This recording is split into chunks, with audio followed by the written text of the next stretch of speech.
Gerrie, 'n volstruisles. As 'n volstruis ooit met jou wil beklei, gryp hom aan sy kop en laat sak sy kop net af voor sy bors. Nou hou jy hom daar en dit gaan hy jou trap.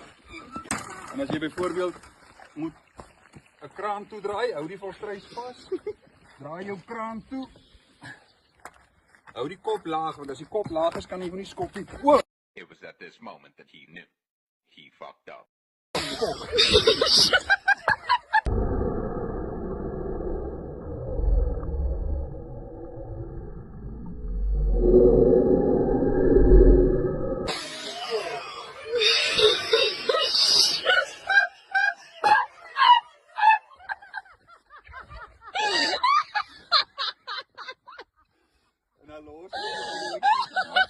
They ask you how you are, you just have to say that you're fine when you're not really fine.